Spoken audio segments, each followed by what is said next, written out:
Attorney General of the State of New York.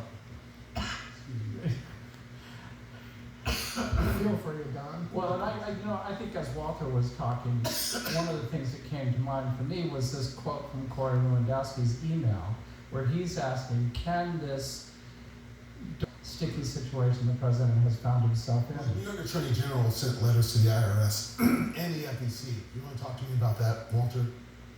Yeah, so Way to do it. I'm going to cut this a little short. I'm not dying, okay? I just got crazy tickle. You'll get better. Okay, better. Thank you all. We'll be right back.